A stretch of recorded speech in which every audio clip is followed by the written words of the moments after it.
We need to show young workers the opportunities that exist in the world to build infrastructure around the world. Those in construction bring clean water to areas of the world that don't have it.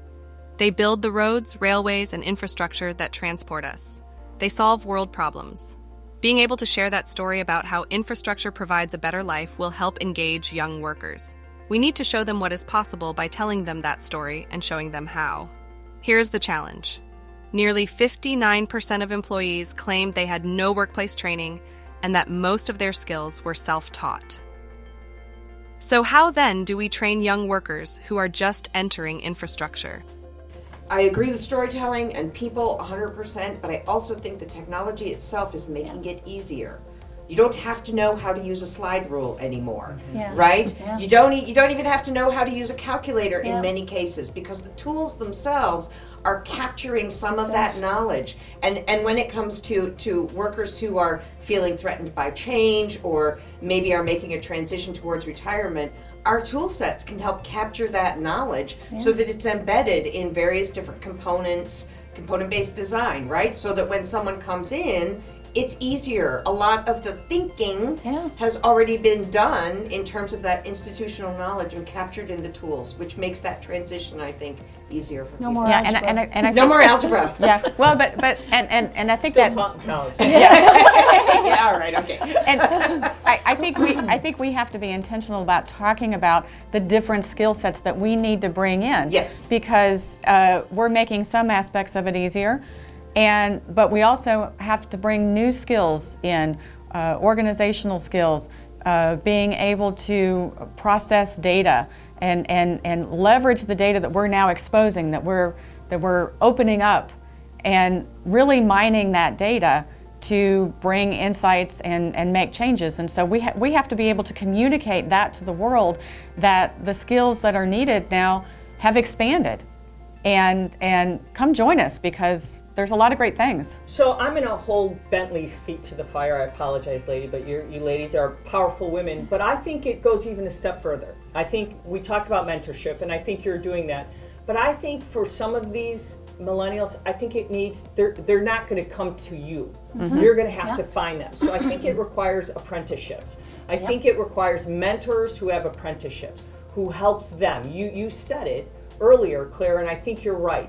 It has to be they see that. So I think it requires really great folks like yourself who says, I'm going to be there and I'm going to give the apprenticeship and show them and guide them. And not once they have the job, but stay there with them. Keep them inspired to want to keep going. What you do here, but to continue to do it. And I think that's it. Is that something Bentley's doing now? And if you are, what is it that you're doing? Oh, absolutely. I am participating in a mentorship program for women at Bentley. I'm mentoring somebody and nurturing them, right? And to be honest, it's one of the most rewarding parts of my job. I love it, right? Because I can work with this person. I've worked with many women in the past, women and men, different generations, and having that close contact and guiding them through some of the challenges when they question themselves, when they're questioning, am I doing the right thing? And watching the confidence build along the way, and then watching them start to mentor somebody. That has just been so rewarding. So if you think about that, does that require then every executive within Bentley or other companies that are your partners or whatever to do that? Do you see that maybe is how you get the millennial? I think for millennials, yes, but that's one way. But there are other ways, and Kat, I'll leave it to you to talk about Bentley Education. But the other thing that we have is a STEM grant program.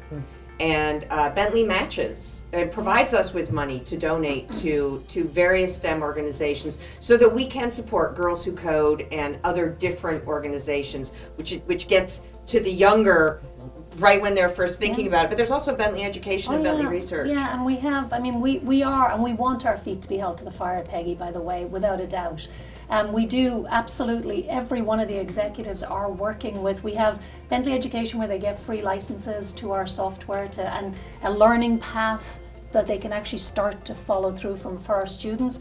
But we have our student competitions as well, and they're opened up, and a lot of the people that win in those areas are from some of the more underprivileged areas in the world.